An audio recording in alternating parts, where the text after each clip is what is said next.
दिव्य क्षण, युगांतकारी क्षण। प्रधानमंत्री नरेंद्र मोदी पहुंच चुके हैं गर्भगृह में।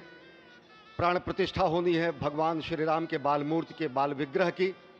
इन क्षणों को अगर देखें तो प्रधानमंत्री नरेंद्र मोदी समूची सनातन संस्कृति के बिंब के रूप में, कर्तव्य परायण स्वरूप में, धर्म परायण स्वरूप में, 140 करोड़ देशवासियों के प्रतिनिधि के रूप में, तेज तप और तपश्चर्या के पर्याय के रूप में, भारत भारतीयता के अग्रदूत के रूप में और साथ ही साथ सनातन संस्कृति के ध्वजवाहक के रूप में प्रस्तुत हैं गर्भगृह में।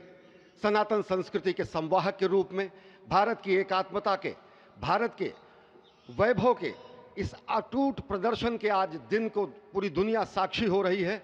और अगर देखें तो निश्चित तौर से जिस तरीके से प्रधानमंत्री जी पहुंचे हैं, कहा जा सकता है कि वह शंकर का तेज लिए आता है, सत्य सनातन शाश्वत का वह वेग लिए आता है, माथे पर अपने त्रिपुंड सजाकर जगत गुरु भारत का संदेश लिए आता है। और वह संदेश है वसुधैव कुटुंबकम का, वह संदेश है सर्वे भवन्तु सुखिनः का, वह संदेश है कृण्वन्तो विश्वमार्यम का, वह संदेश है वयम राष्ट्रे जाग्रयाम पुरोहितः का, यानी कि हम राष्ट्र में जागते रहें और राष्ट्र निर्माण में हम संलग्न रहें। आज इतिहास लिखा जा रहा है।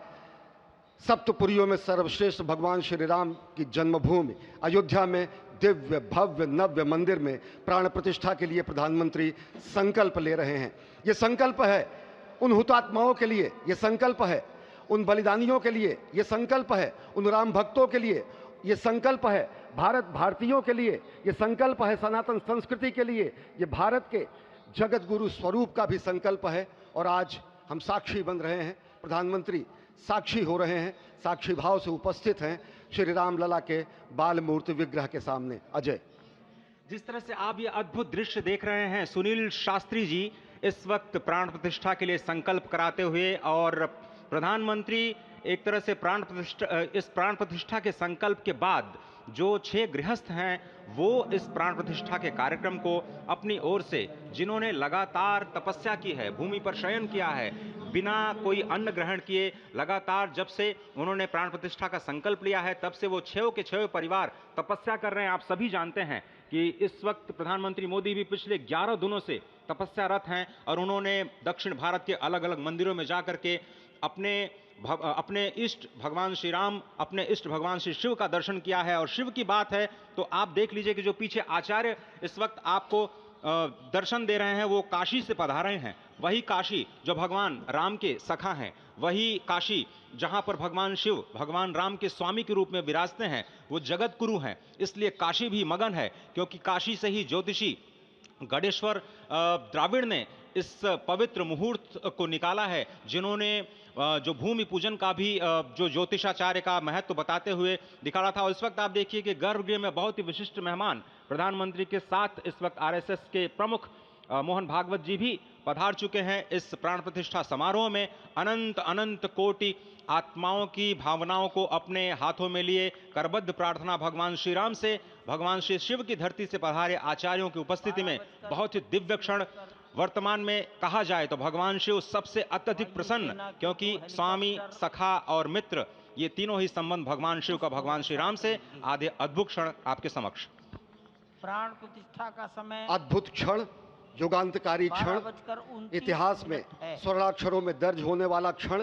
उसके बाद कहा जा सकता है अरुण गान पर महाप्रगति का अब यह मंगल गान उठा है, करवट बदली अंगड़ाई ली सोया हिंदुस्तान उठा है।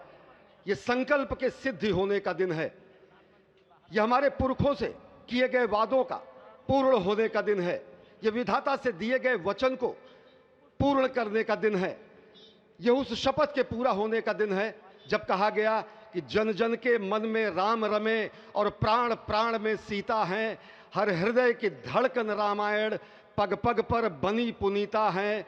यदि राम नहीं है श्वासों में तो प्राणों का घट रीता है, नरनाहर श्री पुरुषोत्तम का हम मंदिर भव्य बनाएंगे, सौगंध राम की खाते हैं हम मंदिर भव्य बनाएंगे। और आज सौगंध के पूरा होने का दिन है, आज विधाता से दी गई शपथ का पूरा होने का दिन है, आज सदियों की आकांक्षा का पूरा होने का दिन है, आज हर्ष का दिन है, आज उत्कर्ष का दिन है, आज अर्चन का दिन है, वंदन का दिन है, अभिनंदन का दिन है, अर्पण का दिन है, तर्पण का दिन है, पुरखों की अभिलाषा के साक्षात होने का दिन है। आज सकल मनोरथ पूरा होने का दिन है। अजय, जिस तरह से आपने पुरखों की याद दिलाई, तो ये जो पौष मास है अश्विनी, वो बहुत ही पवित्र माना जाता है। सभी पुरखों के लिए हम तर्पण करते हैं इस पवित्र मास में। और आज द्वादशी की तिथि है। द्वादशी की तिथि यानी भगवान कूर्म के अवतार की तिथि। वही भगवान कूर्म जिन्होंने सृष्टि के प्रारंभ में समुद्र मंथन के लिए आधार दिया उस मंदराचल पर्वत को, जहां से मथने के बाद अनेक रत्न पैदा हुए, जो आज भी सृष्टि की, प्रकृति की, इस ब्रह्मांड की सेवा में लगे हुए हैं। माँ लक्ष्मी का प्रादुर्भाव हुआ उन्हीं रत्नों में। सबसे पहले विष निकला, जिसको भगवान शिव ने आज भी धारण किए हुए अपने नीलकंठ स्वरूप के रूप में सभी भक्तों को दर्शन देते हैं। वहीं से अमृत भी निकला। आज वही अमृत निकलेगा भगवान श्री राम के प्रतिष्ठा के बाद। आज कुर्मावतार के इस पवित्र तिथि पर, जिस वक्त आज संकल्प ले रहे हैं प्रधानमंत्री नरेंद्र मोदी, संपूर्ण राष्ट्र की तरफ से, संपूर्ण विश्व की तरफ से भगवान श्री राम की प्रतिमूर्ति में प्राण प्रतिष्ठा के स्वरूप के रूप में